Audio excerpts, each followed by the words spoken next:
Okay, we're good to go. Right. I will call to order the City of Oxford work session between Oxford City Council and the Housing Advisory Committee for February 16th, 2021. Ms. Eaton, will you please call the roll? Mr. Bracken. Here. Mr. Ellerby. Here. Mr. Prithridge. Here. Mr. Snavely. Here. Ms. Southard. Here. Mayor Smith. Here. May I have a motion to approve the agenda? So moved. Or second. All right. Moved by Councilor Southard, second by Vice Mayor Snavely. And now I will turn the presentation over to Mr. Perry and Mr. Bowen to review our housing study. Thank you, Mayor. Good evening, everyone. I'll give a few opening remarks and then turn it over to Mr. Bowen. First, I want to give just a little bit of background for the viewers.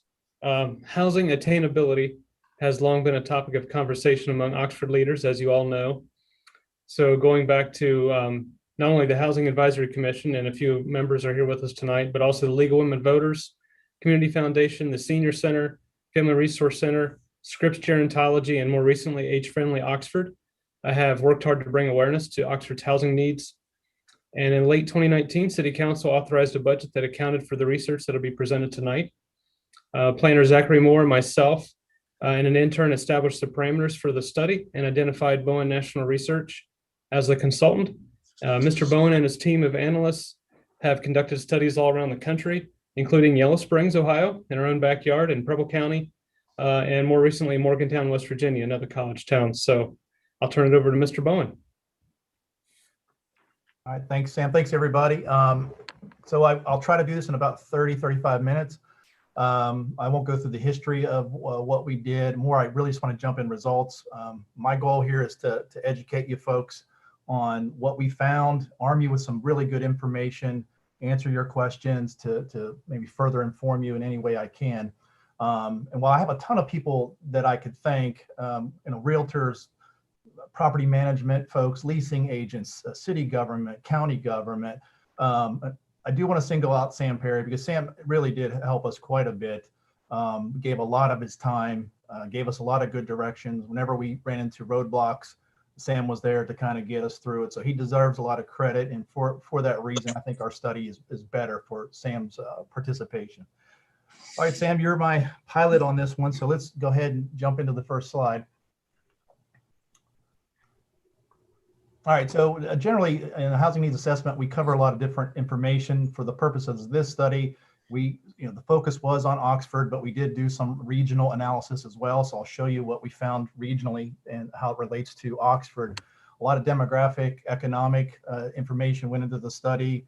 We spent a lot of time on housing supply. So whether it was your rental housing stock, your for sale housing supply, even your senior care facilities, assisted living and nursing homes, we looked at those. We looked at other factors that drive housing, particularly you're in obviously a college town. So we looked at Miami University. We looked at special needs or priority groups such as the homeless, those that suffer from substance abuse, or the disabled population. We looked at commuter data, migration patterns. Again, because you're a college town, it's not uncommon to have investors play a role in your community. We did, to some degree, look at investors and the possibility of absentee landlords. So we'll cover that briefly.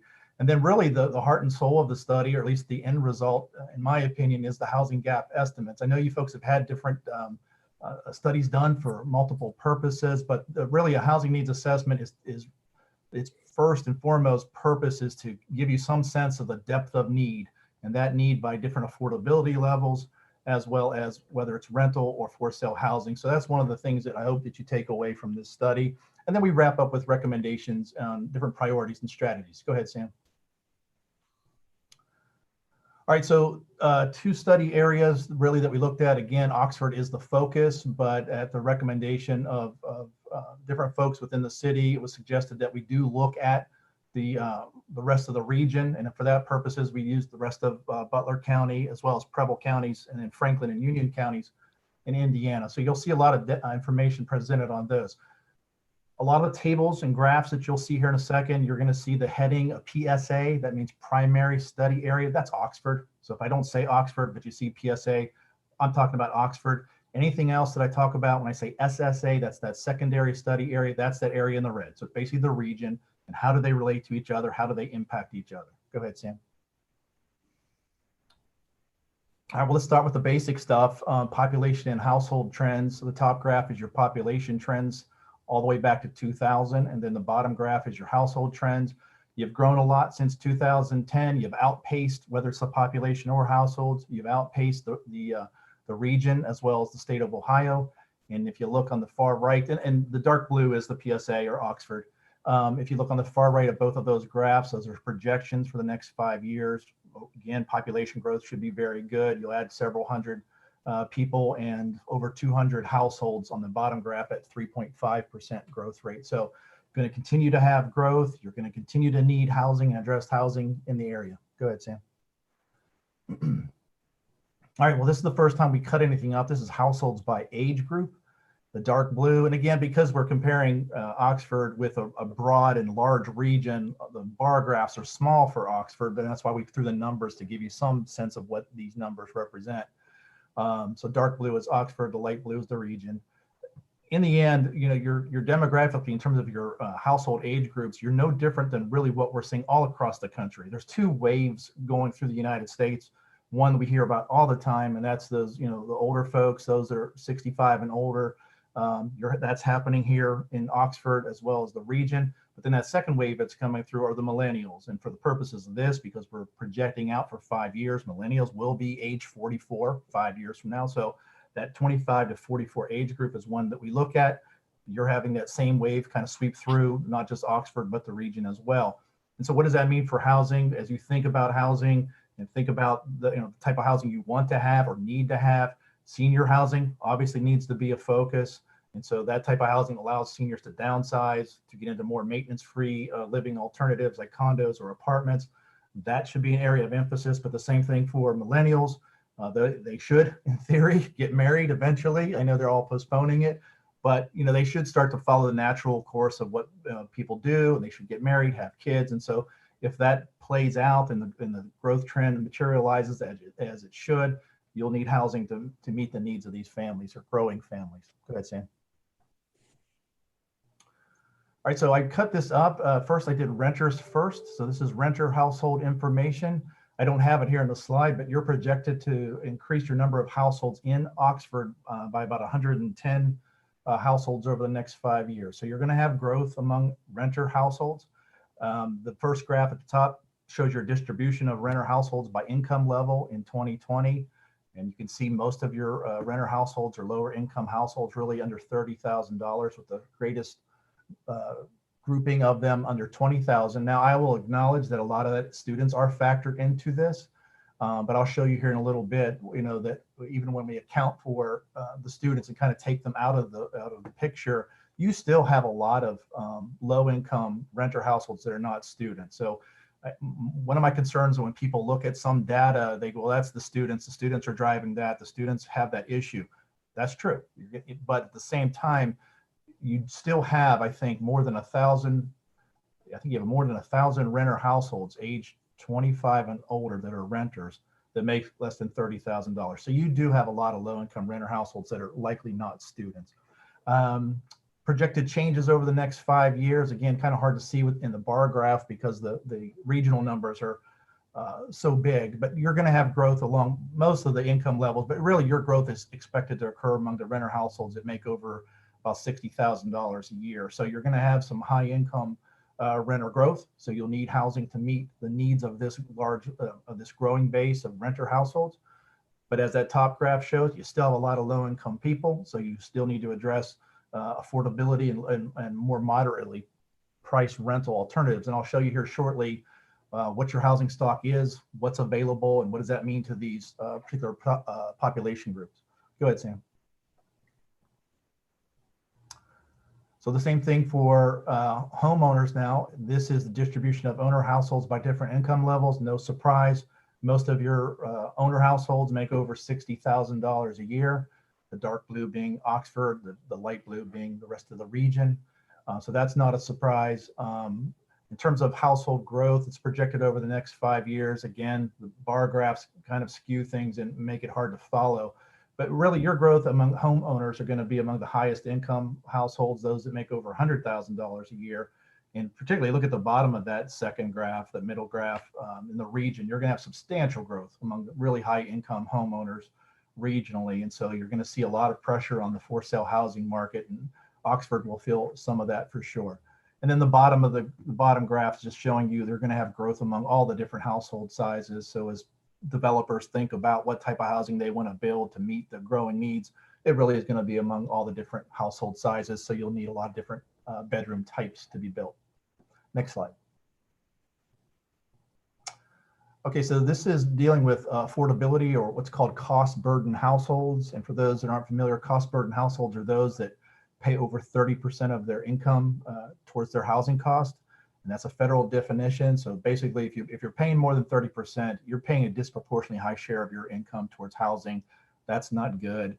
And so that's an indicator of multiple things, but one of it is you don't have a lot of affordable housing. And so in this case, we show renters in the dark blue, owners in the royal blue. And we put the city of Oxford on the far left 2 bars, and you can see that your share of cost burden renter households is 54%. That's higher than the region, it's higher than the state average. And again, if you factor in students, I think total cost burden renter households in Oxford, just to give you some scale, you have about 2,300 renters that are paying a disproportionately high share. And while I don't, data doesn't exist to say how many of those are students. As I had said earlier, I think when I looked at those renters that make less than $30,000 a year, but are over age of 25, so it's reasonable to assume those are mostly not students, you have more than 1,000. So within that 54% of people that are cost burden, a lot of those are not students. And so affordability does matter. And you'll see, as I show you, when we start to look at rental supply in terms of the different affordability levels, you just don't have a lot available. And that's causing some of that pressure on people paying more than what they can afford. Next slide. All right, so I just want to give you a quick overview of where people are. So you saw that you're growing, you have been growing, you're expected to grow. And so I thought this would be interesting to illustrate over the last 10 years, your growth versus, now remember I talked about that secondary study area just being really a 4-county region. I threw in some other counties just to give you some scale. So your population change is one of the positive ones among all these counties. Some of these counties you can see are not growing. And I did it in 2 different groupings. One, a natural increase, meaning births versus deaths. You got a lot more births than deaths. You got over 11,000 net gain in terms of natural increase. And then migration, who's coming here versus leaving. You got some growth in terms of 3,200 over the last, this is people, not households, over the last decade. And I highlighted in the yellow just to show you that those, only you and the Warren County have people coming in as opposed to leaving the area. And so what does that mean? It's, a lot of people want to be in Butler County. A lot of people want to be in Oxford. And so that's a positive thing. I showed in the bottom right a map that kind of shows you where people are moving in and out. And I circled that 864 number just to show you, you got a lot of people coming up from Hamilton. It's probably should be no surprise. So you've got a lot of people coming up from that area, and it's happening all over the country. But again, we're studying a lot of cities that have high growth or highly desirable communities, just like Oxford and Butler County. And people are getting pushed out of these metro areas. They cannot afford to stay. And so it's no different here in Butler County and Oxford. Go ahead, Sam. Economics. I won't go through the history of economics. We got a lot of economic data in the study. You folks know you were growing quite a bit, and then COVID hit. And so what I wanted to show you was that table on the right there, the unemployment rate. And you could see you were below 5% for much of the year prior to COVID hitting in April of 2020, and then it skyrocketed. And so I shaded in the table those last 5 sets of unemployment numbers, because our study, when we pulled all this data and issued our first draft in the fall, we only had July 2020 data. So this data that I'm showing you in the gray is not in the study, but I thought I needed to know, and I think you folks would want to know if you didn't, how quickly are we recovering, and have we recovered? And the answer is your unemployment rate for the county was 4.4% in December. That is identical to what it was in March of 2020. So you've made it back. A lot of the country has, but some of the markets we've studied, they still quite haven't gotten there, particularly those markets that have a lot of influence of tourism. And so they're still struggling, but you folks have pretty much made it back. And that was really the point of the economic information we wanted to share. Go ahead, Sam. I thought this was one of the key findings from the study, and that's commuting patterns. So you have about 9,000 people that work in the city every day. And wait, what you might not know is out of that 9,000 or so people, most of them don't even live in Oxford. It's 77% are coming from outside the city limits. Now, a lot of those are coming from Butler County, but they're also, as you can see in the table, they're coming from other surrounding areas. What does that mean for housing? Well, one thing is you've got a lot of potential home buyers, you've got a lot of potential renters, and that matters to the development community. Why aren't these people staying there? Well, they might, for one reason or another, they like the schools that their kids are in, they like the house that they're in, whatever it is. But part of your problem, you'll see in just a minute, is you don't have housing. Even if these people wanted to stay in Oxford, they don't have choices. And it's really astounding to see how little availability you have. And so that's a good thing in a way, in the sense that developers are going to be looking for those opportunities as they look at some of the growth numbers. And I showed you the population and household numbers. And I said, okay, well, Oxford's growing, but boy, it'd be great if it was growing faster, because then I'd feel good about putting my project in here or investing in a project that was being developed. Again, part of the problem is you just don't have a lot of availability. And so I think it's stymieing some of the growth that you really could have. And there's economic implications to that as well. So, but anyway, I wanted to show you this because I thought it was pretty relevant finding. Go ahead, Sam. All right, this is probably, of all the slides, this one I'm going to put a caveat on this to say this really, I don't want to draw too many conclusions from this. One of the things that we knew would probably existed in Oxford, like a lot of college towns, is that you would have a lot of investors. Now, to get to that number is difficult. So what we did was, and this took a lot of time, but we had staff pull from, your Butler County Auditor's Office was phenomenal, incredibly responsive to get us data when we needed it. We looked at every single transaction that occurred in the county and then narrowed it down to Oxford itself that occurred in the last 3 years. I mean, individual, if Sam sold me a house, we have it, we'd have that in this inventory. But what we looked for was any transaction that occurred that involved a company. So company to company, or person to company, or company to a person.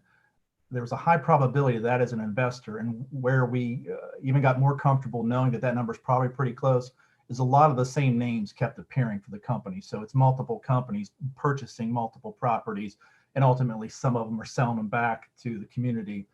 So we had some sense that, roughly on average, and the circle here is kind of messed up on this illustration, but on the left-hand side, showing those transactions on an annual basis, I circled those that actually involve a unit, because some of these are just lots.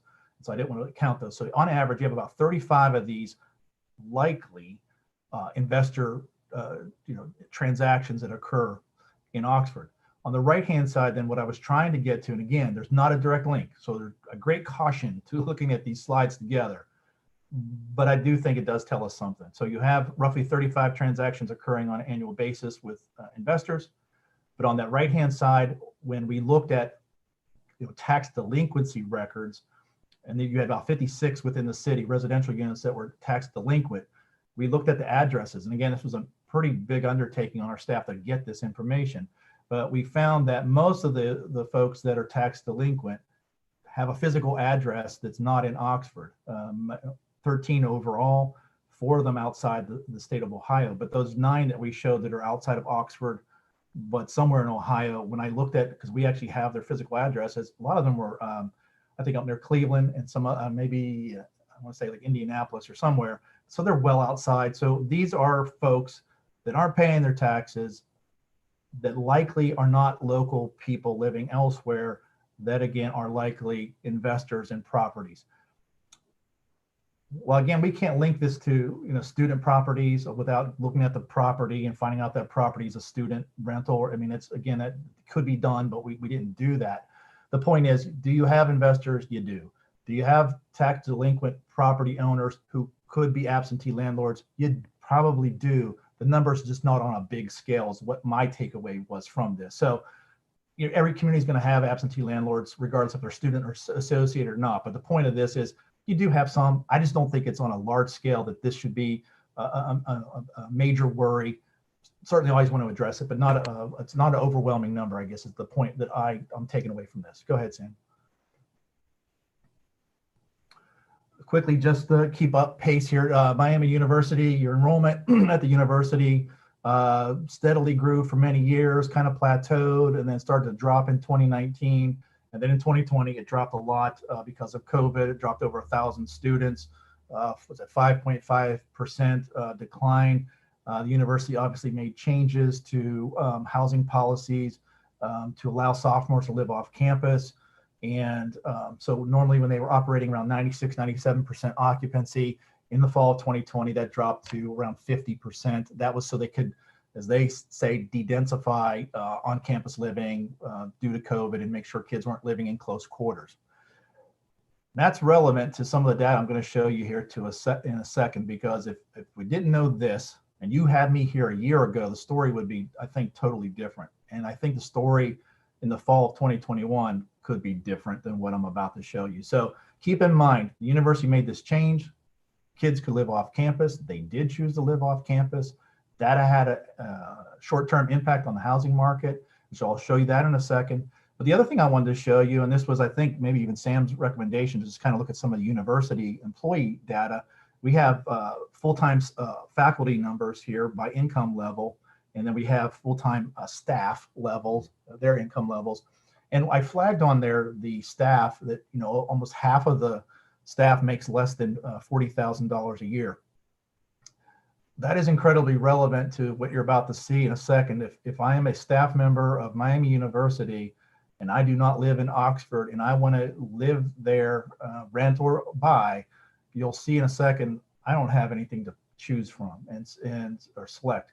So, you know, I know everybody thinks about the university and its influence on the students. That's absolutely relevant and fair. But the other part of the puzzle that I think people don't pay attention to is there's an impact on the university and its staffing and accommodating its staff. And so I'll show you that here in a second. But just keep that number in mind, that you got about almost 1,000 staff members make less than $40,000 at the university. Go ahead, Sam. One of the things we looked at was what we call special needs or priority groups. I won't spend time on this, but there's a lot of the study dedicated to the homeless, the physically disabled, and those that suffer from substance abuse. The takeaway from this is you have more than 1,000 or roughly 1,000 people that fall within any one of these groups.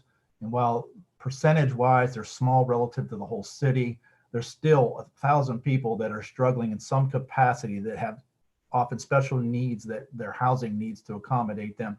So as the city looks to move forward, that's something that should be on the radar as you think about what type of housing and could units be set aside for any of these particular groups. Go ahead, Sam. All right, I'll go through these next few slides really quick. I think that this is all your apartment rentals. We surveyed close to 100 in the region, 23 of them within the city limits of Oxford. You have only 17 vacant out of 617 units. The occupancy rate, and I'll break up these different segments in a second. But the big thing to look at is that 97.2 occupancy rate for the city of Oxford. That is high. Normal markets, you want to be about 94 to 96%. So you have a high occupancy rate. You want to have some vacancy so people can move around as their lives change. Somebody's relocating to the area. Your kids move out. You're going to downsize. You're getting married. You're having kids. You want vacancies. You need some vacancies for a healthy market. You have a shortage of multifamily rentals. And even in the region, look at 98.2%. That is incredibly high. That is a serious housing shortage for apartments in the region. So that's probably the biggest thing to take away from the multifamily supply section. Go ahead, Sam. So we broke it out by different segments. This is market rate. So this is basically anything that doesn't operate with any type of government assistance or restrictions in place. It's open market rentals. The landlords charge what they want. They qualify tenants however they want. The thing that I want you to focus in on is the vacancy rate, both in the PSA, it's at 2.9 versus at the surrounding area, the SSA at 2%. Again, really low. You don't have a lot to choose from. Only 12 that we could find. There are probably some more, but the point is we surveyed 20 properties and we're not finding very much available. And so you just have very limited availability. Rental rates I show in the graph in the bottom left, they're more affordable in the city, which is a little bit surprising to me as opposed to the region. But also when I looked at how old the product was, you do have a lot of older product in the city. versus the rest of the region. And keep in mind, this is not student. I'm going to show you student apartments because I know you folks have had a lot of student stuff built. This is just non-student multifamily apartments, probably more than 20 units in a property on average. But this gives you some sense of how the market rate supply is performing. Go ahead, Sam. All right, this is tax credit housing. So while tax credit housing, it's a federal program operated by states, and generally, and again, there's a lot of reasons of income levels of how a property would have income restrictions in place, but generally, tax credit housing in your area would serve a household of about 43,000 to 69,000. For those that are property managers might be watching this, they may say, I serve a much lower income. That is true, that some of them will, but just generally, these serve the $43,000 to $69,000 household income levels. And the takeaway from this is, these properties, whether it's in the city, you've got 5 vacant, whether it's the region, which is astounding. If you think about 3 vacant units out of almost 1,300, there's really nothing in the region. And again, very little available in the city in terms of properties that operate under the tax credit program. So an incredible shortage of this type of housing. Why is that the case? Well, if you see the rents on the left, while the comparisons there are probably not great because you don't have a lot of product in the city to compare with. What I would, if I could pull up 2 slides at the same time, when we look back at the preceding slides, those rents relative for the market rate compared to these tax credit rents are running 10 to 15% below what a market rate rental would get. And so these are value. This is why these are in high demand. It does serve a segment of the market that without it, they would have a tough time. And your cost burden numbers, not only in the city, but the region, would be even higher without the tax credit product in the market. Go ahead, Sam. All right, government subsidized housing. These serve households that make up to about $43,000 a year. There's nothing available. In the city, you have 116 of these subsidized units, nothing available. But even in the region, you got 5 units out of almost 500. Most of the properties have wait lists. I think 2/3. Yeah, 2/3 of the properties have wait lists. Some of the wait lists I saw were almost 3 years wait to get into one of these properties. So what's your other choice? You can get a housing choice voucher that's issued by your housing authority. And those vouchers can be used by anybody that will accept them. And it basically subsidizes your rent. But if you start to look back at what I've shown you in terms of what's available, there's not much market rate. There's virtually no tax credit. There's no subsidized. Where's somebody going to use a voucher? And there's one more option for them to go to in the rental market. And I'll show you that in a second. But the point is, pent-up demand, long wait list for subsidized housing. And so for those that make less than $43,000, they've got a real challenge ahead of them. Go ahead, Sam. Off-campus apartments, big part of your market. So we found 31 properties that we surveyed where we talked to management, collected information. The good news is occupancy is just over 95%. As I said earlier, you want to be about 94 to 96 is a healthy market. Here's the thing on this. As I said earlier, the university made a change in its housing policy. So for 1 year, sophomores got to live off campus. Your occupancy rate is 95% with students living off campus. And my understanding, we look today, it looks like the university is going back to getting the sophomores back on campus. Somebody can correct me if I'm wrong. At least that's the plan for now, unless something changes with COVID. So what's going to happen with your student off-campus student apartment market I'd say by this summer, but definitely by fall of 2021, you may have a challenge on your market. And one of the things that makes me believe that, not only because of the change in the policy, but we talked to a lot of property managers, and what they were telling of these types of properties, what they were telling us was, we had a tough time in the last few years. There's been a lot of student housing added to the market, combined with the fact enrollment has plateaued or dropped at the university. We're having trouble getting occupancy rates in that mid 90% range. Thank goodness for the university making this change last year, because we had students that could fill these units. So my concern is you may have reached a point of saturation in the student housing market, at least for the short term. And so this will be one of the segments I'd be watching close in the fall of 2021, because this could be a problem for Oxford. Go ahead, Sam. So the other segment we looked at, the last of the rentals, was the non-conventional. So this is basically anything that's not an apartment. So this is single family homes, duplexes, places like that. Excuse me.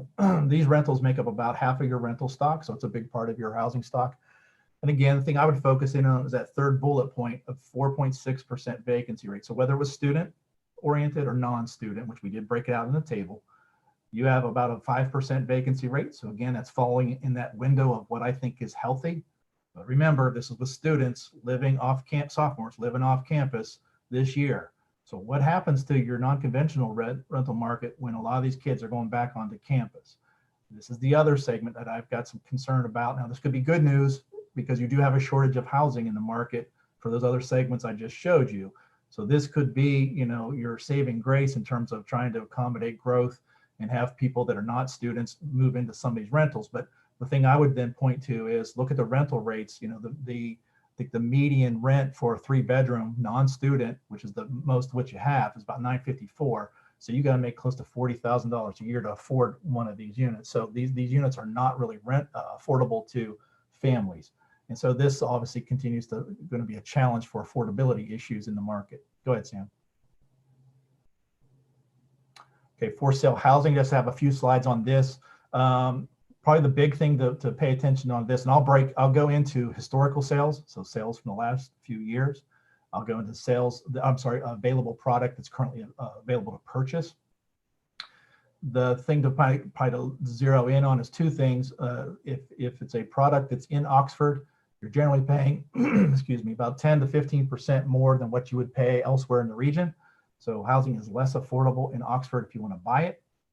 The other thing to look at is the available inventory in Oxford. You have 33 homes, and our staff scoured. I mean, we looked. So if you have more than 33, it won't be much more than 33. So you have very limited availability, and I'll show you in a minute what are those 33 homes. But you don't have much available, so you start to see a theme here, at least on the multifamily apartment side.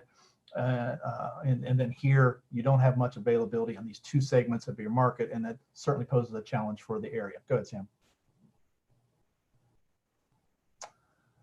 So quickly, just historical sales, you've had since 2017, you've had an increase of about 20% in terms of total sales, just total numbers.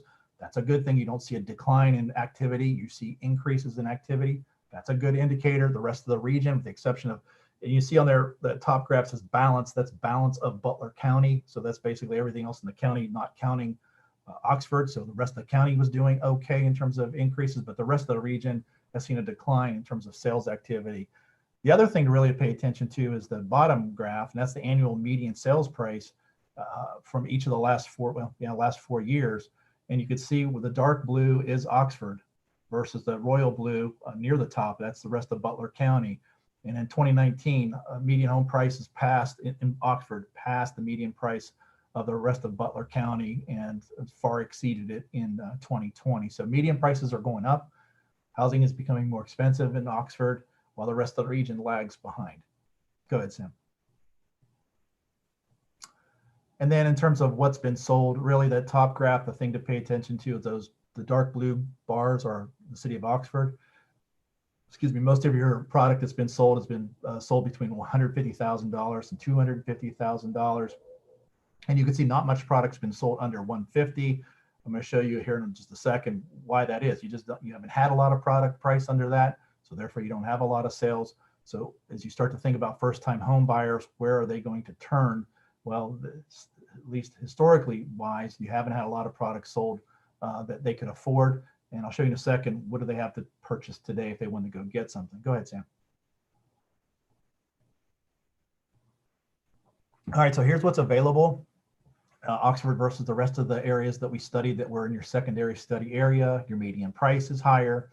Your average days on market, meaning how long a home is listed before it sells, is about 92 days, even though that's slightly higher than most of the areas and about a month longer than Butler County, the rest of Butler County. Still, 92 days is good. That's still a good, healthy market. That's showing you there's an interest in this. The other thing I would point you to is the availability rate, meaning how many of these homes, these 33 homes in this case for Oxford, relative to your entire owner household stock, is 1.8%. So that's a low availability rate. Normally you want that at 2 or 3%.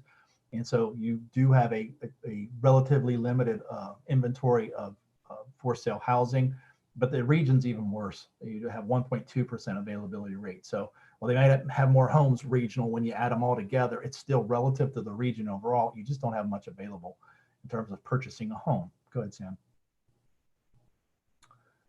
All right, so this is probably another key finding from the study that I wanted you to see, and that is the top part of that table on the left.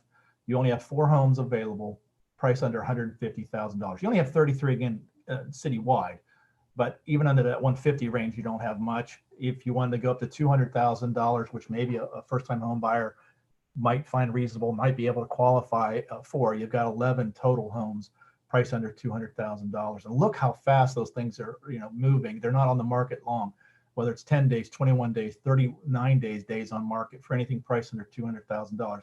That's telling you that people want these homes. They need these homes, and they're gobbling them up quickly. But even in the region, if you look, in this case, I just took the rest of Butler County just to give it a little bit closer to home feel. But even in those homes, they're spread out among all those different price points, but they're moving quickly as well. So it's the whole county, the market. There's a high level of demand for sale housing, but you just have such a small inventory, particularly affordable stuff in the market. Go ahead, Sam. Just a few more slides. This is senior care facilities. So I ask you to point your eyes to, again, it's assisted living, nursing homes, things like that. What I would point your eyes to is the occupancy levels for Oxford, and you could see whether, depending on the type of senior care, they're all in those upper 80s, mid 90 range compared to national average. And keep in mind, those national averages are from a year ago. There's no data out right now, kind of in the COVID era. But look how Oxford compares with the national numbers in a normal market. You're close. That is shocking to me because if you see the bottom part of that table, the region, those are 70-80% occupied. That's what I'm seeing all over the country. And so Oxford's kind of an anomaly in its senior housing market, senior care housing market, where it's still performing well in the day of COVID, because we all seen the news stories of outbreaks in nursing homes and things like that. People don't want to put their loved ones in these facilities. Oxford's still holding its own in terms of that segment of the market. And I will say this, as everybody gets vaccines and staff at these facilities are getting vaccinated, and you saw those projections for senior household growth numbers, which will be enormous for Oxford in the region. This market segment will recover quickly, assuming there's no other new virus or some phenomenon that could occur. So this market will be strong. It's just right now in the region, it's not. Go ahead, Sam. All right, so 2 slides left. This is a whole hour if I really wanted to dive deep into this. So there's a lot of information that goes into all that vacancy information that we collected, all the demographic data, household incomes, renter households, and homeowner households by income levels, projections forward.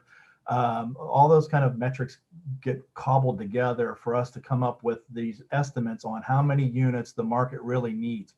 And the first and foremost I would tell you is, overall, to get a good, healthy market, to have a balanced market, you need about 500 rental units in the next 5 years. You need about 400 for sale units. That's to have everything, healthy, and you don't have people paying excessive amounts towards housing.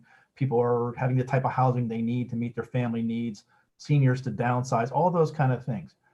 But strip away all that stuff. If you just want to keep up with growth, you're expected to add about 100 rental households and a little more, like 120 or so homeowner households. So just to keep your treading water where you are today, and you do have some market challenges in terms of availability on some of these segments, you still need to add about 100 to each one of those segments, rentals and for sale, over the next 5 years. So that's like a minimum. To me, that's your minimum goal that you want to try to do. But to get it to be a good, healthy, vibrant market, it's somewhere between that 100 and these numbers that I have here, 500 for the rentals and 400 for the for sale. And it's across the board in terms of affordability level, but clearly the rental priced under $1,000 is your greatest need. And the for sale, again, all segments really could be supported, but you've got so much growth in the higher income households. And that's the segment that really, if anything priced over $260,000, that's probably the segment that really needs to be addressed. Go ahead, Sam. So these are like the kind of the headlines of the recommendations. We do go into some detail on these, and they're probably pretty expected in terms of the data now that I've presented. But in the end, you have to have some goals set in place, whether these are short-term annual goals or 5-year or 10-year goals that you have in place. But you want to start to set some bar to say, this is what we're going to shoot for as a community, as opposed to, well, let's just do more affordable housing. But what is that going to be? We want to do more senior housing. But what is that? Is that on a scale to give the development community, to give yourselves for budgetary purposes, for policy planning purposes, you want to have some kind of goals in place. That leads to the second and third bullet points, which really could be almost grouped together. That's policies and programs and funding, which can get very complicated. We referenced a bunch of them that you could consider. We don't cite one specific program or one specific effort to do, because housing is complicated and every community has multiple paths to trying to solve that. So we do reference multiple things that could be considered and could be done. As I've shown you here, on the demographic side, but also on the housing side, the seniors do not have anywhere to go. And so these people that have lived in your community for a long time, in many cases, need someplace to downsize to. So the community should be thinking about that. And just throwing this out, an example that I hope that you kind of take as an approach to think through some of these things. I mean, just building senior housing alone to allow seniors to downsize out of those then frees up a whole nother inventory, assuming these are single family homes, 2 and 3 bedrooms.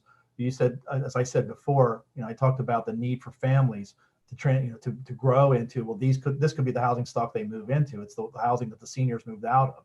So you can solve 2 problems with doing one type of housing product. So this is an example of a way to think through some of this stuff. Whatever you do want to monitor, and I don't say this all the time, but I think it's probably critical for Oxford. You do want to have some kind of assessment done in the fall, and you could do it yourself because you don't have a lot of apartments there to survey, and it's not a lot of for sale data to collect. But you want to do some kind of assessment in the fall, particularly on the rental side, as I do have some concerns of what could happen in the fall once sophomores get back onto campus, what that might mean to your off-campus housing market. So I would watch that closely. And then the senior care facilities, I would watch those as well, just to make sure that you don't have some kind of long-term problem that nobody anticipated. And marketing the community to developers and investors, a lot of good information in this report. And we recommend ways you can do outreach and kind of start to attract the right type of developers, depending on what your community's needs are. Explore and encourage development partnerships. You could do something with the university. Again, I'm not recommending this. I'm just going to give you an example. Way to think through this is you could do something where the university could do a down payment assistance for some of those employees that make less than $40,000 a year, right? They can't afford maybe a home or can't afford a down payment. They're commuting in from outside the area. What if a developer could do something where the city kind of offsets their costs through tax abatements, reduce fees, whatever the mechanism you do to try to help offset the cost. The university comes in and says, well, we'll help with down payment assistance. And then you've got, developer, university, the city or county working together and trying to solve one example of a problem that could exist in the market. So I just want to throw that just as maybe an example to think through that. And then just obviously developing next steps. Where do you go from here? So that's it. And hopefully that leaves us enough time to do a few questions here.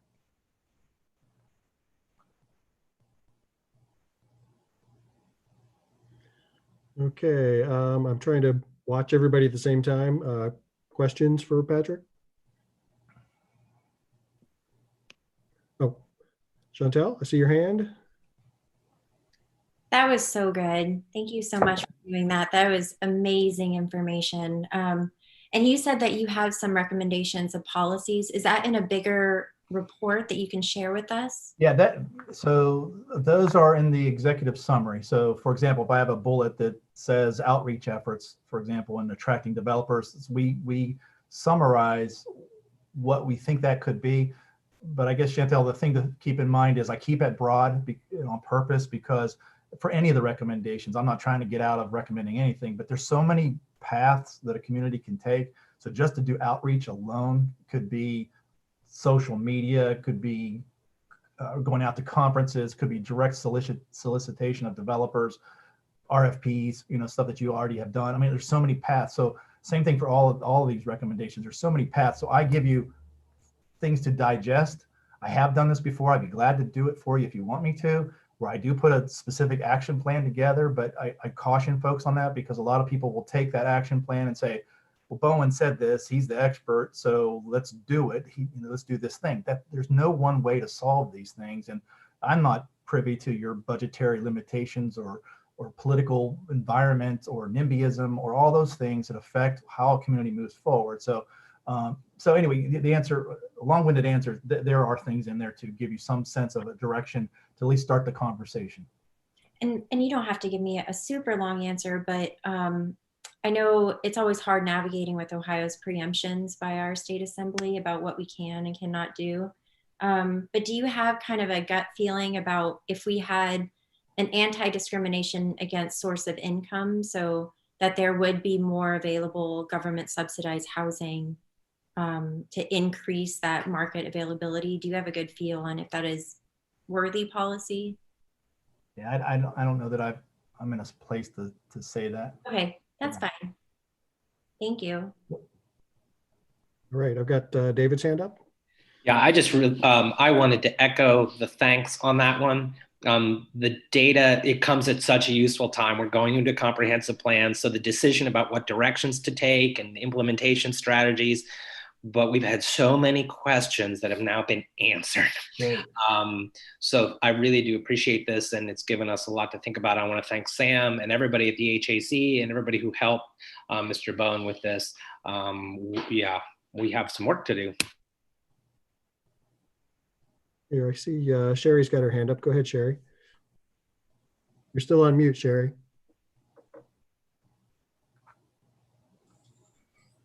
Yeah, I have a quick question. Can you hear me now? Yes. Yes. Okay. On slide 25, the for sale housing available listings slide, let's take from the bottom income, the bottom price to the $199.99, those 11 properties. Is there any way to find out if those were bought by families or if those were bought by investors? You said slide 25? Yes. Yes. Okay. So that particular slide is a listing of available. So those aren't sold. Those were not sold. Those are currently available homes. I don't know who's selling them. And I don't think I can obtain who's selling those homes. So those are currently available homes. So anybody can buy them, whether it's an investor that's got them on the market. I couldn't tell you that. There, I see Vice Mayor Snavely's hand. Yeah, I just wanted to piggyback on that because the number of homes for sale on the market in this town, it really depends on when you check the market. Because our market starts in March and ends in late July or early August. And then there's just a little bit for the rest of, so it's a window of when there's a more availability of properties. So I guess I'm asking, when did you check this? And I have a question for you. So this would have been, I believe, July or August of last year. Not much later. I know there was some stuff we delayed on the rental side. We delayed getting that until September because we wanted to wait till the kids were back and see the impact. But I think on the for sale side, we didn't wait. And so I think I want to say this is July, August. I'd say on the for sale market, you caught the tail end. Okay. So March, April, and May is when you find the most for sale signs popping up all around town. And so I think there is more than what that graph shows during the year. And that's probably true for most markets. Given where I'm just outside of Columbus, and it's usually when the school year is winding up for families and their kids are about done. That's when they're getting ready to move. They're going to put their house on the market April, May, maybe June. So that, yes, you're correct. There's probably some wave, but I would argue, I'm not sure if this is true, but I would argue that number is not going to like triple or quadruple. It's still going to be somewhat small. And the whole point should be really on the scale of all the different price points, you just don't have a lot that's priced under $150,000. So I think the proportion probably is reasonable. Yeah. I think you might have close to double the number if it's earlier in the year, but the proportion may be correct. Yeah.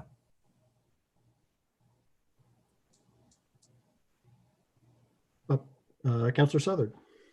Yeah, we know anecdotally that many people, and of course Miami is our major employer, and we know that many people who work at Miami in in faculty positions at the higher income levels live often in Cincinnati and in Hamilton County. And I was surprised that you didn't look at Hamilton County as comparison. You looked primarily at Union County and Preble. And so I was wondering why you made that decision and what impacts that might have.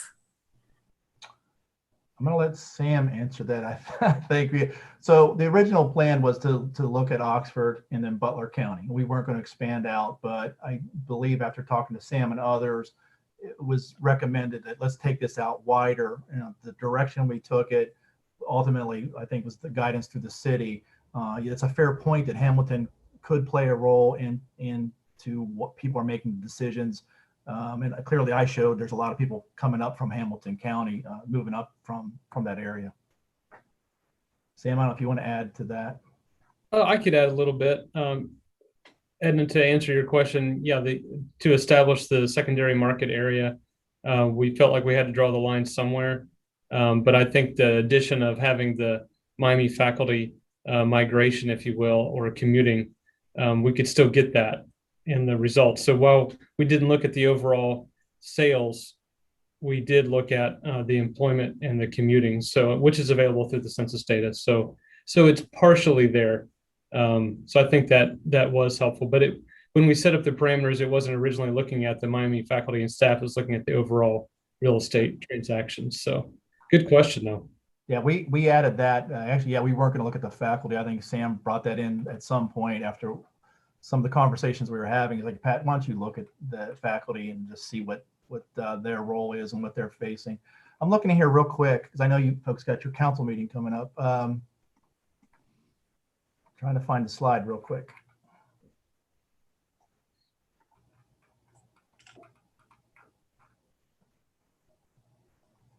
I'm close.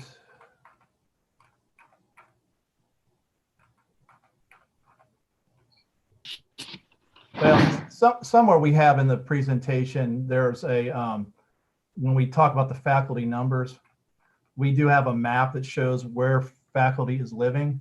And so I should have in that map, I should show there it is, slide 13. And so I don't know, yeah, it does go outside the secondary study area. So you will see the share that's coming that live outside the secondary study area. Actually, the share is actually smaller than you would think. We have it by zip codes. And so it's the zip codes are just southeast of Oxford. And then some of the highest concentrations are actually north of Oxford in terms of share of faculty and staff combined in each of these zip codes. So some are coming from Hamilton, but I don't think it's as big as some of these other areas. Okay, I've got Sherry's had her hand up for a little bit. I got David's hand, and then I don't know if we'll get to you, Shauna, because we're gonna have to cut off pretty soon. We got about 6 minutes. So Yeah, Sherry, I just have a quick question. Oh, sorry. that's all right. We can hear you. I just have a quick question.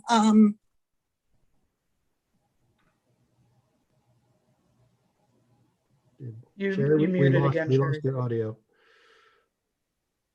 You might be on mute too. She was on mute. Sherry, you're on mute now. We lost you altogether. Okay, and how about this? Okay, you're back. Okay, great, thanks. On slide 11, there's Franklin County, Indiana, but there's also 159 commuters from Franklin County, Ohio, which is Columbus. Do those people possibly rent apartments here and are taking up, some of the availability of the apartments? I wouldn't know. I don't know what housing choices these commuters are making if they're coming in local, but I mean, these are people that are not local residents or permanent residents is outside of the Oxford area. Yeah, but beyond that, I wouldn't know what choices they're considering or have made. Okay, thanks. With Shauna, because she's had her hand up for quite a while. Okay, go ahead, Shauna. With my remaining 1.5 minutes, I just kind of wanted to big picture this a little bit. And I really want to thank Patrick for this excellent report. And I think it reinforces like many of the things that city council has already talked about. And you have out there as your goals from like your retreat and other conversation. So I'm just representing HAC in a few things. So there's some policy that you guys have talked about that I imagine is also in this report, such as incentives to developers, which is something that HAC is working on with Sam. And HAC would also like to present that our housing trust fund, which can help with the lower end of affordable housing, low income, that we could get some funds from a transient guest lodging tax, for instance, if that were something. And I know that that is something that is started on already. So I feel like we already have momentum on certain goals that city council has and HAC already have. All right, great. Thanks, Shannon. All right, I've probably got to cut it off there. So can I have a motion to adjourn the work session? Move. Sure. All right, I see. Moved by Vice Mayor Snavely, seconded by Councilor Southard. Ms. Eaton, will you call the roll so we may adjourn? Mr. Ellerby, Yes. Mr. Prithridge, Yes. Ms. Ragu, Yes. Mr. Snavely, Yes. Ms. Southard, Yes. Mr. Bracken, Yes. Mayor Smith. Yes. All right, thanks, everybody. Great study, really appreciate it. We've got about 3 minutes. I see Mr. Elliott's hand up. You're on mute, Doug. No, you don't have a question?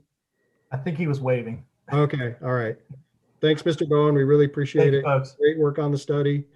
Gives us a lot to digest. So we got about 3 minutes. So go to the bathroom, get a drink, and we'll start again. And I'm going to ask if you are with the Housing Advisory Committee, if you could put your camera off, that would be great. Thank you.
And Mayor Smith, we are still live on YouTube, so we're ready to go whenever you are.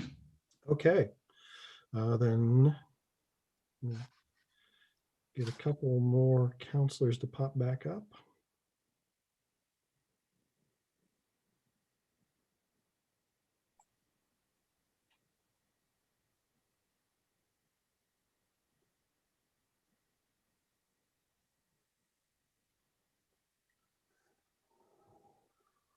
I think we're good, Mayor. All right, let's go ahead. I will call the Oxford City Council meeting for Tuesday, February 16th, 2021 to order. Ms. Eaton, will you please call the roll? Mr. Prithridge, Here. Ms. Ragu, Mr. Snavely, Here. Ms. Southard, Here. Mr. Bracken. Here.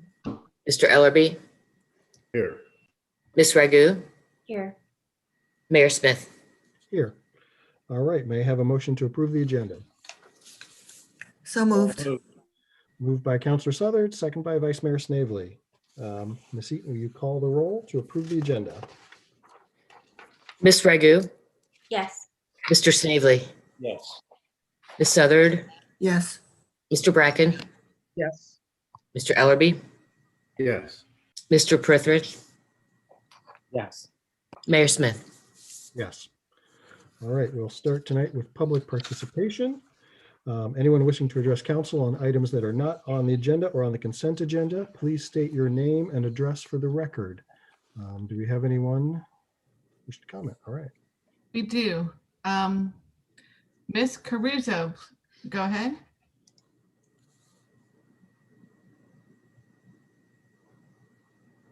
Here you go. Can you hear me now? We Yeah, can, we can. thank you. Great. So my name is Barbara Caruso. I live at 6071 Booth Road in Oxford, and I am speaking on behalf of OCPJ. I told you I would be a bad penny, and here I am. I'm speaking, as I said, on behalf of OCPJ. First, to thank you for your part in supporting a cold shelter for homeless people in Oxford. And to let you know about an emergency project that OCPJ has initiated. With administration through the Family Resource Center, we are collecting funds to extend the relief offered by the cold shelter, which ends now at the last day of February. And we want to extend that through the month of March. If we can, we also want to add more capacity, which is sorely needed for this month. The current shelter arrangements have been, you probably know, oversubscribed, and they're currently over capacity. And the Family Resource Center has been striving to meet needs as they manifest, but that's also going into into their regular funding. So we sent out an appeal to our membership and other area citizens yesterday and are getting a good response, and welcome you all to participate as you can or wish. However, with the current cold shelter oversubscribed and homelessness in Oxford on an increasing problem, this is only a stopgap measure. We are glad we can do something to help get people out of the cold. But ultimately, such a big, complex, systemic problem needs a bigger community response on many levels. We appreciate today's City Council working session on the housing report regarding Oxford. And most of us have read at least the executive summary, if not large amounts of the rest of that report. We particularly urge the city to engage in action on truly affordable housing. We would also welcome a more permanent and stable multi-purpose shelter for people experiencing a variety of causes that result in their homelessness or displacement. This sort of engagement is clearly beyond our small ability to offer a tiny emergency intervention. Privatizing the problem is not a viable long-term solution. We are looking forward to the city's major investment in these housing difficulties. And once again, we thank you for the work that you are doing in this. Thanks. All right, thank you for coming.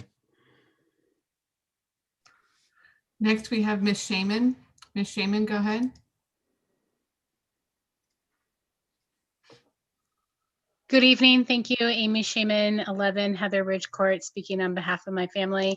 I wanted to comment during the general comment period today and thank the city and the city council and the staff for the excellent efforts in snow removal. I appreciate members of council like Dr. Prithridge and others who have posted on social media about the importance of businesses and citizens for shoveling their sidewalks. I also have a question. We've noticed in our neighborhood that due perhaps to the neighborhood layout that the snowplow tends to routinely deposit a lot of the snow in a curb cut. Sometimes the neighbors together will go and clean that curb cut so that people can utilize it who are utilizing sidewalks. We didn't know if that was a city policy to perhaps try to avoid that when possible. In this case, it may or may not be possible. I do not know that. But most of all, thank you for doing all that you do to keep us safe in winter weather conditions. And I have something else on a future item on the agenda. Thank you. All right, thank you. We'll look into that snow plowing and see what we can come up with. All right, anybody else? Next, we have Ms. Bamerlin. Ms. Bamerlin, go ahead. Hello, my name is Abby Bamerlin. I'm a reporter for the Miami Student, and I've been covering City Council for the past year. I just wanted to thank you guys for helping me this past year and also let you know that I will be passing the reins over to a new writer, Sean Scott. So I'll still be around, but he's going to be taking over City Council briefs. So thank you again and have a great night. All right, thank you. And thank you for sitting through all our meetings for the past year. And that looks like it's it. Thank you. All right. We will move on to the consent agenda. May I have a motion to approve the consent agenda? Move the approval of the consent agenda. Moved by Mr. Snavely, second. Seconded. Seconded by Councilor Southard. Any items to be removed tonight? Yeah, I want to remove A just to make a quick adjustment to the minute. Okay. All in favor of the consent agenda except item A. Ms. Eaton, will you call the roll to approve that? Mr. Snavely, Yes. Ms. Southard, Yes. Mr. Bracken, Yes. Mr. Ellerby, Yes. Mr. Prithridge, Yes. Ms. Ragu, Yes. Mayor Smith. Yes. All right, discussion on item A. Yeah, I wonder if Mary Ann could, and I could come up with a way to word it, but I wanted to make it clear the reason that I had recused myself was because I had hired a representative for the petitioner to do a task for me, and it should be done by June. So that's why I had recused then and why I will recuse myself from the item later on this evening. All right. Thank you for clearing that up, Mr. Snavely. I can bring the minutes back next time to be approved with the correction or with the addition. I trust you to do it myself. Okay, that's fine. Thank you. Right. So I would move that we approve the minutes with that correction. I think all my colleagues knew the reason why, but it wasn't in the minutes. All right. May I have a motion to approve item A? I Or you did. just made that. A second? Do I have a second? Second from Councilor Prithridge. Ms. Eaton, will you please call the roll and we will approve item A with impending amendments? Ms. Southard, Yes. Mr. Bracken, Yes. Mr. Ellerby, Yes. Mr. Prithridge, Yes. Ms. Ragu, Yes. Mr. Snavely. Mayor Smith. Yes. All right, we will move on to resolutions. So Ms. Eaton, you may read the first resolution whenever you're ready.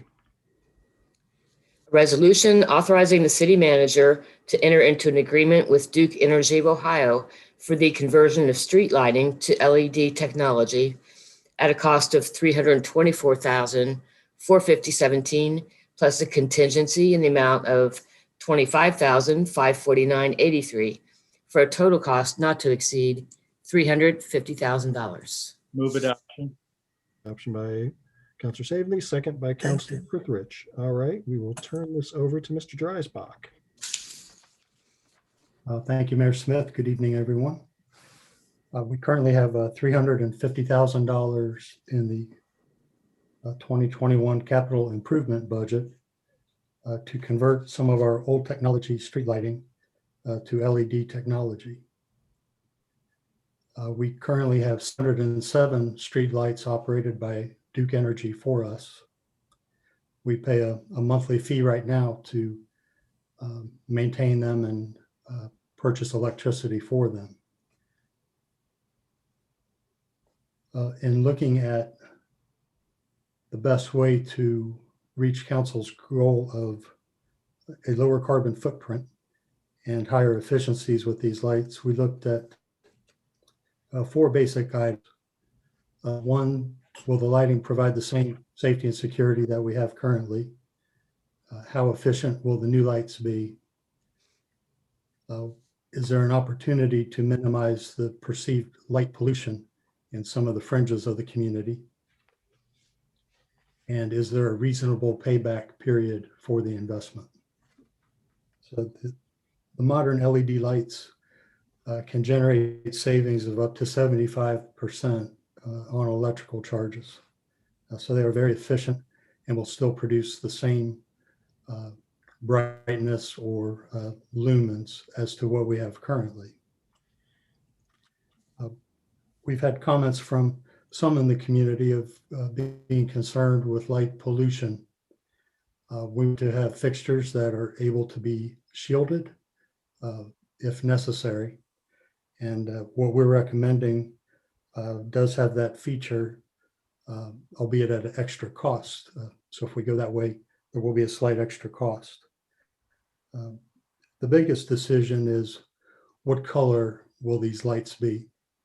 They're relatively the same cost for 3,000 or 4,000 Kelvin.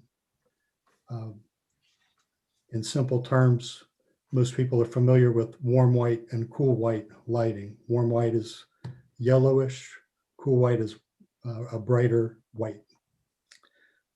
We have settled on the 3,000 or lower Kelvin temperature for our lights. That's a warm white. We have replaced several street lights already in the city with this style of lighting. So if you wanted to see a 3,000 Kelvin light, we have these along K Ranch Drive in the community park, parking lots. And we recently upgraded all of the Uptown Parks architectural street lighting to these 3,000 K lights. So it's a pleasant, warm light. It's easy on the eyes and recommended as a best management practice by the Dark Sky Institute. These lights are very efficient to install and maintain. Our savings, as I said, are about 75%, and we would expect a payback in approximately 7 years on this investment. So we recommend approval for this, and I'll be glad to answer questions. All right, let me ask if there's anyone from the public who would like to address this resolution before council. There is not, thank you. All right, then I will open it up to council discussion. Councilor Prithridge.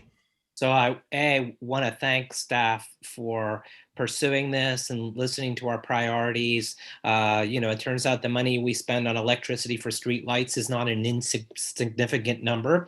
And the fact that we can reduce our carbon footprint while saving money in a payback period of 7 years is really awesome. And so I'm glad we're making this investment. And I do appreciate the additional consideration of these dark side things. I think the fact that this past summer we were able to see a comet even within the city limits of Oxford tells us we still can see the sky. And that's not, I mean, I love that, but it also has, for biodiversity, it's really important. So just a question for you, Mike, about the housings. Does it require, like, I think what you said is the kelvins or the lighting is the right dark sky lighting. Does it take an extra shield, or is the fixture itself, like, can you tell me more about the housing? Is it like a fully cut off light that directs the light downward, or will it take a supplemental investment to get the shielding? And is this the best time to do it, or do we do that later? So this fixture has a general downlighting effect. Very little light no light will be transmitted upward, except that of which is reflected. So the light will go down. If we would install shielding, if a light, a street light was adjacent to someone's bedroom and it bothered them for sleeping, in that case, we could install a shield and direct the light away from that particular target. But in general, I think those requests will be minimal. Okay, yeah, I guess my basic point is once we just want to make sure that the fixture we use, since we're making this investment, and again, the dark skies has suggested like acceptable and unacceptable fixtures in it, and they've got, I guess, as long as they're recessed, then they direct the right. I just want to make sure that whatever we install, we'll be happy with, and all the fixtures for the long term. So. Yes, I think it's the best we can possibly do at this time. All right, Councilor Southard.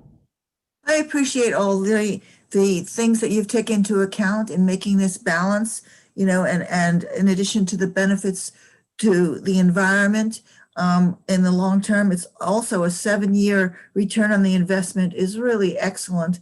All in all, I think it sounds wonderful, and I appreciate all the work that you have put into it. Thank you. Thank you. Vice Mayor Snavely. Yeah, I'd like to echo my colleagues' comments, very much in favor of it. And I want to make note that this supports one of our council goals. And it's another way for us to be more environmentally sustainable as well as economically frugal. So I think that it's a really good idea. Councilor Bracken. Yeah, I think this is fantastic, and everybody said all my comments except for one. I was just going to ask Mike how long the average lifespan is of one of these new LEDs. The lights will last for tens of thousands of hours. Typically, when we have a failure on these lights, it's from the driver that sends voltage to the LED itself, and those seem to fail more often than you might think. So the LEDs are great. They could work to improve the reliability of the drivers. All right. All right, I think we all love this. So if there are no more questions, Ms. Eaton, will you please call the roll? Mr. Bracken? Yes. Mr. Ellerby? Yes. Mr. Prithridge? Yes. Ms. Ragu? Yes. Mr. Snavely? Yes. Ms. Southard? Yes. Mayor Smith? Yes. That resolution is adopted. We'll move on to our second resolution. Ms. Eaton, you may read that whenever you're ready. A resolution declaring that it is necessary to improve portions of certain properties as shown on Exhibit A, attached hereto, in the city of Oxford, Ohio, by repaving, recurbing, and repairing the sidewalks, curbs, and gutters. All right, motion to adopt. Move adoption. Moved by Vice Mayor Snavely, second by Councilor Prithridge. All right, I will turn this back over to Mr. Dreisbach. This is the same procedure we've used for many years for special assessment to help residents get curb, gutter, and sidewalk back to acceptable standards in the city. The city has already sent courtesy notices to property owners based on the approved budget for 2021. Once we know what our funding will be, we can estimate how many streets we can do and trigger this process of letting people know that curb, gutter, and sidewalk has to be improved. By doing this, not only improves the aesthetics of our community, it helps neighborhoods with retaining or improving property values, and it eliminates hazards to cyclists and pedestrians and extends the life of the street that we're investing in. This is the first of 4 pieces of legislation that we will require as we're following Ohio Revised Code 729. So this resolution of necessity will allow us to send certified notification to property owners of the deficiencies and the requirement to improve the curb, gutter, and sidewalk. That will be followed up in the future with a contract for construction for those that do not perform the work. And then that would be followed up with a resolution of actual costs for each property once the work is completed. And then finally, towards the end of the year, there would be a ordinance levying the tax to the property tax bill of the property owner. And at any point that someone does not want the assessment, they can pay the actual value of the city's work. But this is step 1 in a long process, and it again allows certified notification to the owners to have their property repaired or improved. So I'll be glad to answer questions. All right, let me see if there's anyone from the public who would like to address this resolution before council. I don't see any. Thank you. All right, council questions or discussion?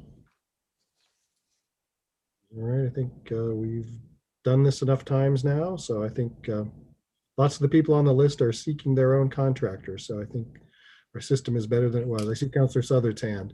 Yeah, I just want to say that my neighbors had many questions, and I appreciate the answers that were given by Mike and Doug to answer those questions.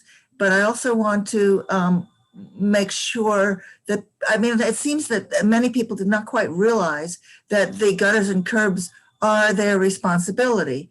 And so, you know, that's part of your property that residents own.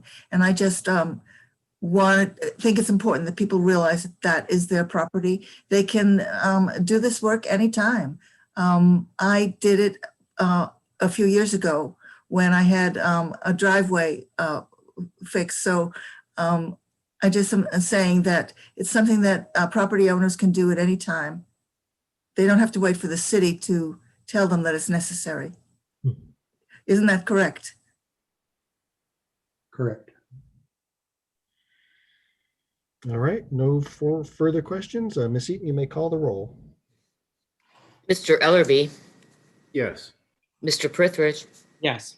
Ms. Ragu, Yes. Mr. Snavely, Yes. Ms. Southard, Yes. Mr. Bracken, Yes. Mayor Smith. Yes. That resolution is adopted. We will move on to our 3rd resolution. Ms. Eaton, you may read it whenever you're ready. A resolution of council authorizing the city manager to submit a grant application to the Ohio Department of Natural Resources requesting funding in the amount of $500,000 from the Clean Ohio Trails Fund as a matching grant to the OKI funding received for phase 3 and 4 of the Oxford Area Trail, and authorizing the city manager to utilize funds raised by the Oates property tax levy to fund a 20% local match for this grant if awarded. Move adoption. Adoption by Vice Mayor Snavely, second. Seconded. All right, I see second by Councilor Southard, and I will turn it over to Assistant City Manager Green. Good evening, everyone. In 2022, we will construct both phases 3 and 4 concurrently for the Oxford Area Trail, which is exciting.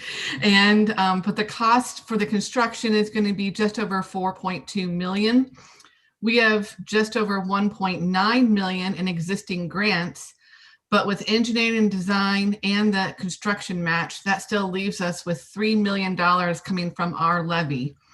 And so my goal with this grant is to offset our local match and to hopefully stretch our levy just a little further. And that is what I'm proposing today. All right. Is there anyone from the public who would like to address this resolution before council? There is. Okay. Ms. Shaman, go ahead.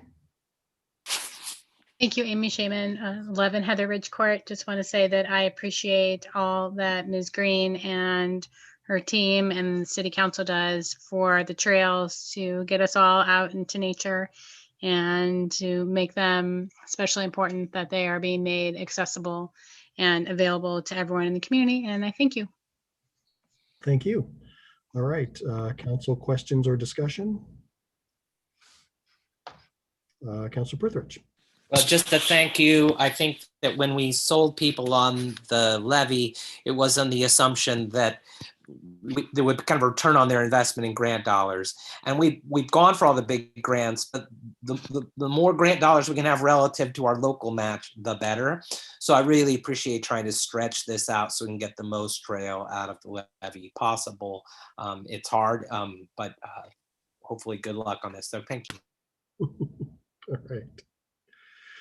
Okay, if there are no further questions or discussion, Ms. Eaton, you may call the roll. Mr. Prithridge. Yes. Ms. Ragu. Yes. Mr. Snavely. Yes. Ms. Southard. Yes. Mr. Bracken. Yes. Mr. Ellerby. Yes. Mayor Smith. Yes. All right, that resolution is adopted. We will move on to ordinances. Ms. Eaton, you may read the first reading whenever you're ready. An ordinance amending ordinance number 3600, supplemental budget ordinance number 2 to make supplemental appropriations for fiscal year 2021. All right, I will turn it over to Mr. Newland. Yes, there's just one item on this supplemental tonight, and it's an additional appropriation of $75,000 in the street fund for the purchase of road salt.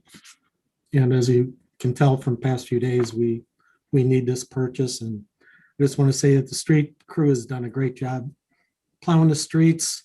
Last night when I was out shoveling my driveway, they drove past and they gave me a beep. So I want to thank them for their service. All right. Is there anyone from the public who would like to address this resolution before council? There is not. Thank you. All right. Council questions or discussion? I see Councilor Southard's hand up. Yeah, some in the past we have talked about how the price of salt has gone up, and I wonder if that's affecting this. That's my first question. And my second question or comment is that I really appreciate that our service department balances road safety with the environmental issue of using too much salt, which would impact the environment and get into the water system. And I know that you take that very seriously. And, that is a balancing act. And I really appreciate that you are taking those things into account.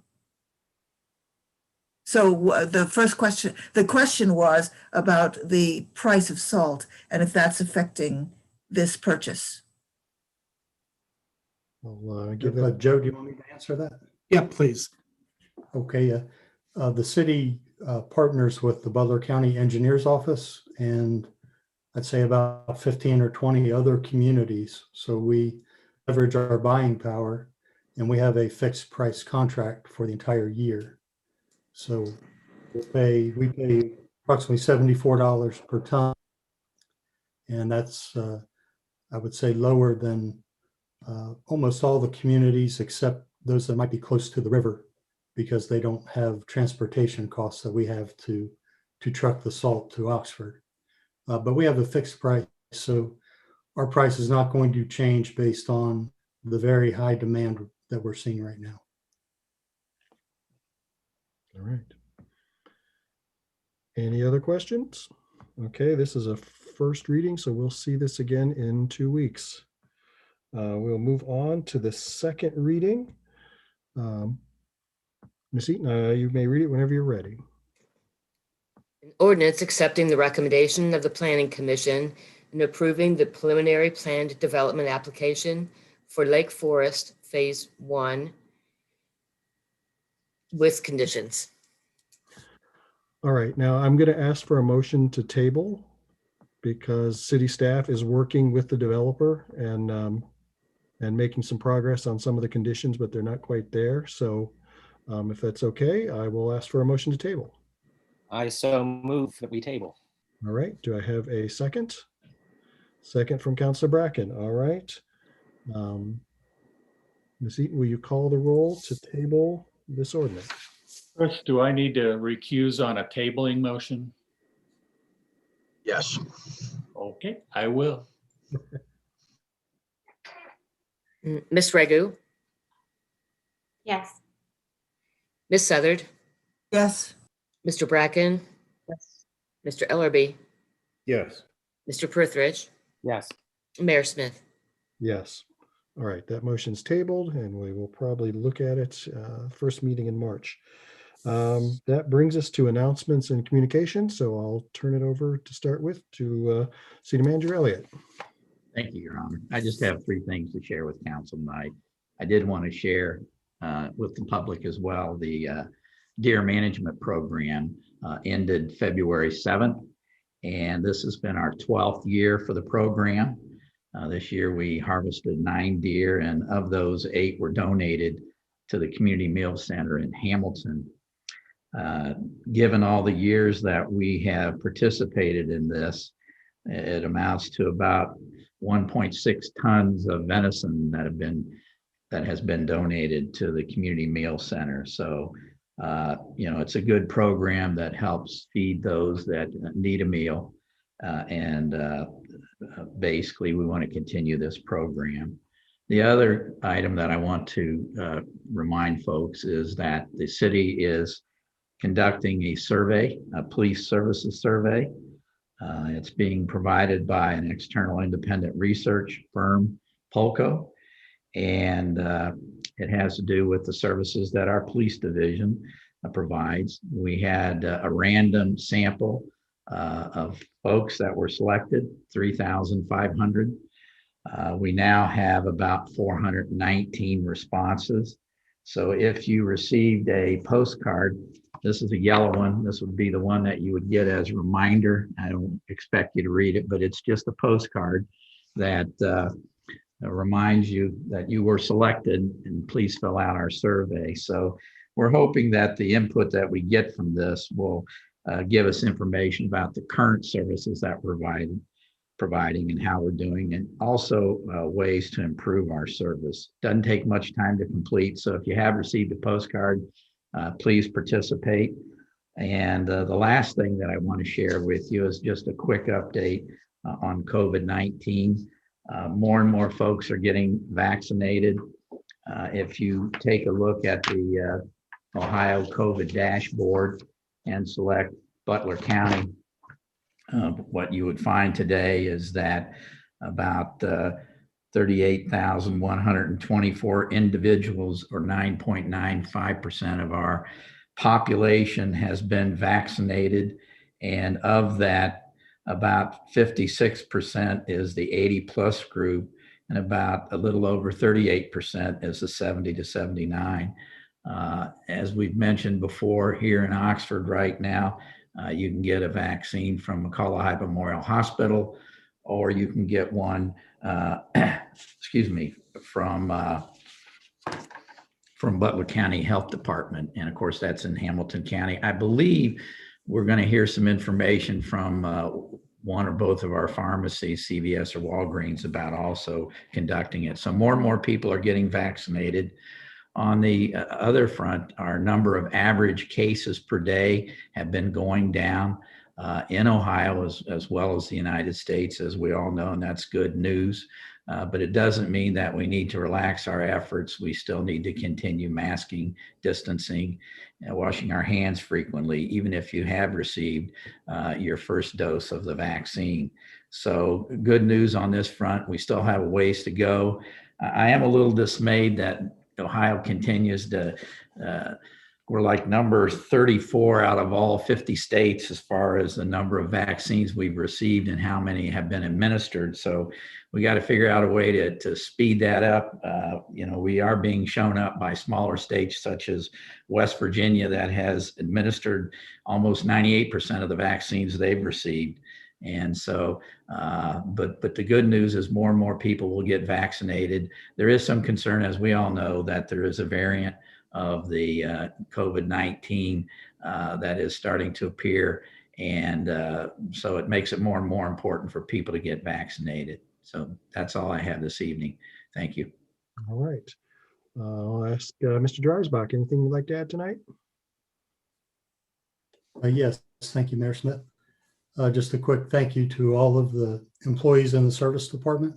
We have people from water production and water distribution from the wastewater plant, all chipping in to let some of the street department get some rest in between these storms. I believe we've had 15 relatively minor snow events with 2 inches or less this season, and now a couple major events. So they've really done an excellent job. They make something that's very difficult and tedious look pretty easy. And also, thank you. I hate to do this, but thank you to the police division. JJ and his group have done an excellent job clearing snow routes for us of parked vehicles. And it makes our job so much easier, and we're so much more effective when we can get snow to the curb and not have parked cars. So thanks to everyone, and we'll continue to try to make this as safe as we possibly can. All right. Thank you. Thank you and your staff. Hopefully we're about done with the snow. I will go to Chief Jones. Anything tonight?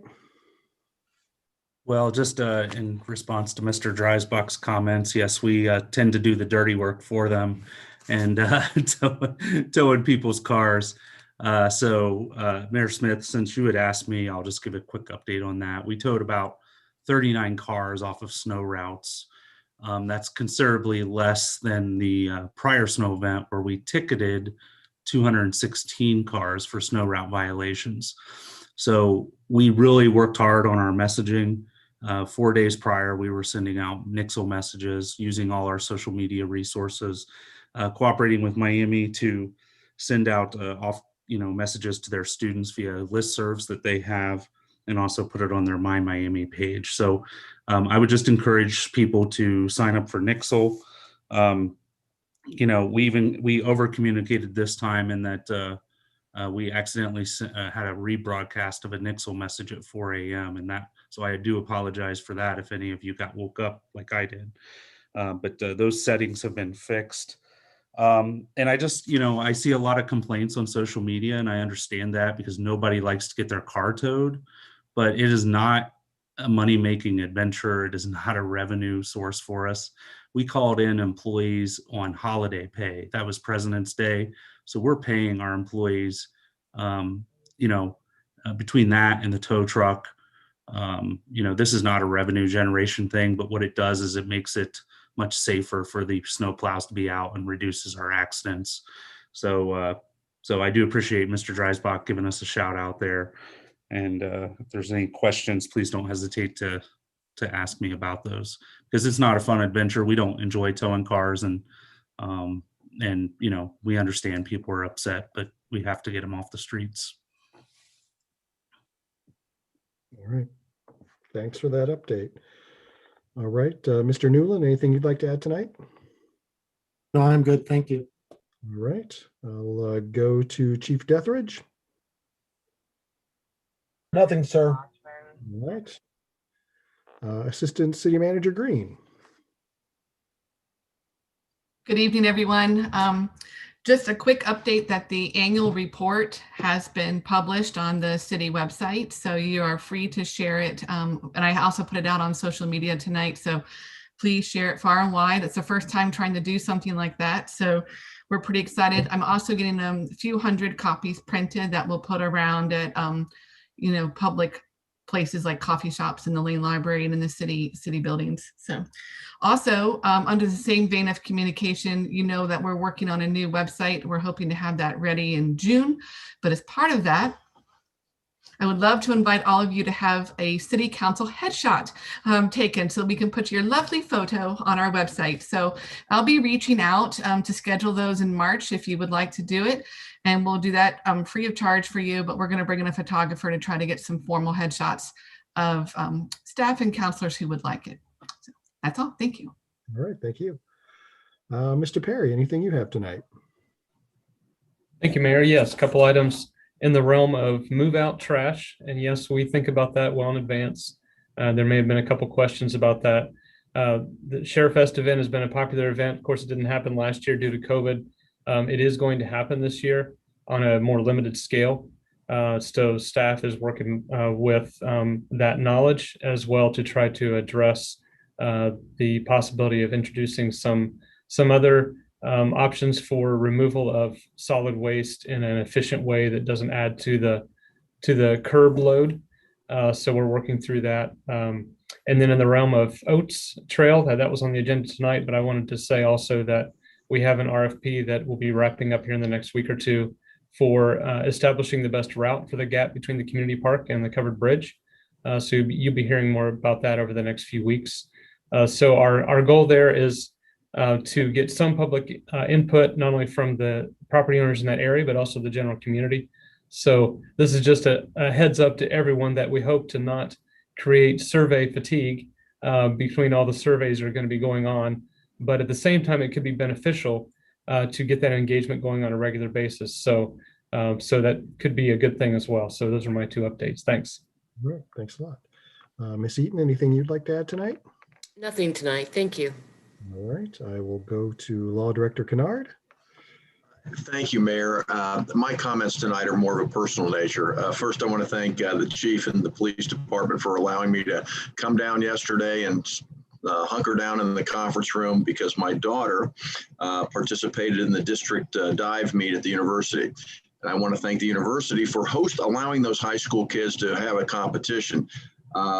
We talk a lot about COVID and the effects on the community at large, but I cannot overstate as a parent how important it is for our kids to be able to participate in events like that, to have some form of normalcy.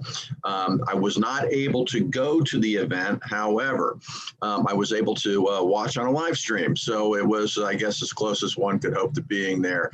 But I want to thank the university for that. It's an excellent facility, a great place for the kids to have that event. I want to thank the staff in Oxford for allowing me giving me a place to go, and just it's a reflection of what a wonderful place the city of Oxford is to everyone. Thank you. Thank you. Let's move on to counselors. We'll start with Councilor Ragu tonight. For the renewable energy update, since our last meeting, the number of homes in Oxford that have signed up to try to get solar on their homes is more than doubled. So we're at 22 homes in Oxford, somewhere along the process of getting quotes or waiting to sign contracts. So that's really exciting. And then also I emailed Doug and Mike about this, and thanks so much, Mike, for all the diagrams of what's going on with the wastewater treatment plants. I have a meeting coming up with an engineer who is one of the co-authors for carbon capture and utilization for renewable energy at wastewater treatment plants. So I'm really excited about that. I'm excited to share the information that our wastewater treatment plant already has and see how we can just keep this renewable energy train going. All right, that's great. Councilor Ellerby. Yeah, just one quick thing. Now we are in the middle of this polar event. I just wanted to remind people out there that four-wheel drive doesn't mean four-wheel stop. So make sure that you give each other a little bit of extra space and a little bit of extra time, because you don't know what's going on inside of that car. And I want to try to make sure that everybody stays safe, including the people that are running across the street on Main and Spring and causing problems. But just make sure you're mindful of traffic and the cold and the longer stopping distances and things like that. All right. Vice Mayor Snavely. Just want to express my thanks and appreciation to Michael Dreisbach and his crews. They just really did a fabulous job, and having to go a couple times outside the city for things.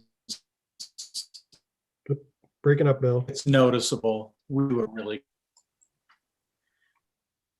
All right. Councilor Southard.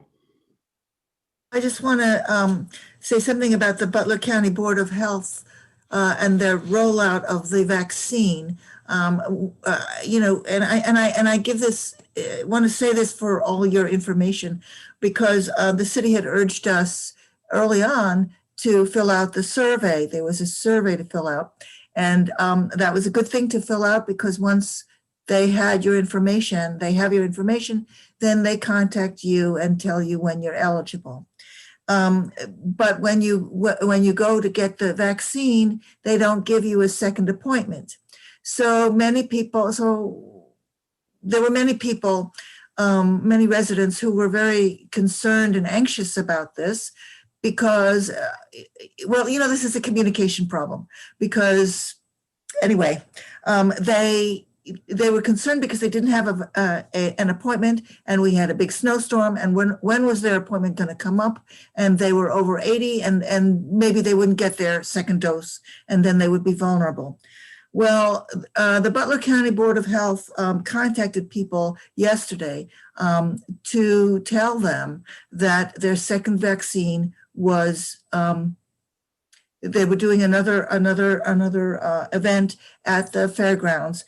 And so many people were both received emails and phone calls to tell them that they were doing this event and they should sign up. So this is how they're doing it. They don't give a whole lot of warning to you, but they're doing amazing work to make sure that people get the vaccine.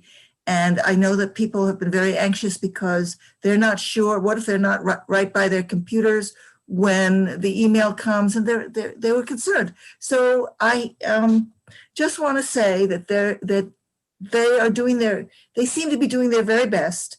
And I just urge everybody to get their vaccines when they become eligible, because that way we can all be protected. Even though the rollout is slow, it's happening. And so when your turn comes, I hope you'll take the opportunity. Thanks. Thank you. Councilor Bracken. Yes, I'd echo almost all those comments, but especially Edna's last comments. The vaccines are safe and effective. Please get them when it's your turn, for yourself, for your family, and for the community. And I wanted to thank Oxford Citizens for Peace and Justice and all the community members that so generously donated to extending our cold shelter transitional housing program. And I would like to ask the city to step up as much as we can to expand that and to sustain it going forward any way we can. I feel it's crucial. These are the most vulnerable members in our community, and I think we have to do what we can. We have to find a way to do it consistently. But I thank the community for their efforts, and hopefully we can keep things like this going. Thank you. Thank you. Councilor Prithridge. All right. I'm starting to sound like a broken record, but I will talk about snow again, because I don't think it can be said enough what an amazing job our service and engineering department did. But it is a team effort with OPD and the dispatchers and the public safety assistants and all the other divisions who helped keep our streets. It's just really like, you just realize what a high level of service we have in the city of Oxford. You know, every time this time of year, I talk about sidewalks because I feel like the sidewalks are also a reflection of what kind of community we are. And I've really been very impressed by, through voluntary, the power of social media and talking and people setting examples, and today I just saw Mayor Smith, you could walk on Contreras Road from Lynn all the way almost out to the end of the sidewalk, and almost all of it had been shoveled. And that's just, it seems like a little thing, but if you walk, if you're in a wheelchair, if you're elderly, if you're walking to a bus stop, it turns out that people walk in a college town, and walking in the street is not safe for them.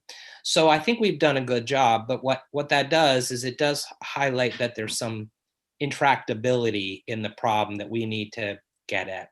And so I think we need to talk more before we forget about this event. I don't understand why our businesses, in large part, many of our businesses do a terrible job at this. Kroger, the Schottenstein Group, CVS, Walgreens, you name it. It's not reflective of the kind of community that we have. And I just don't understand from a business point of view.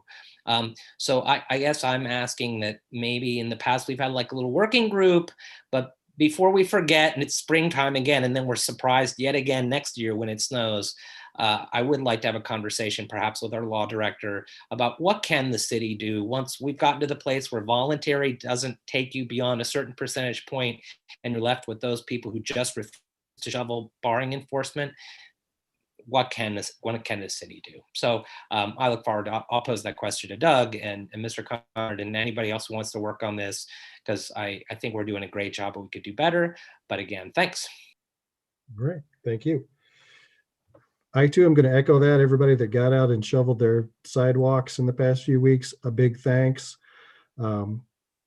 As Councilor Prithridge said, there are a few businesses uptown that did not do their sidewalks, and you may show up on my Facebook page as a bad example.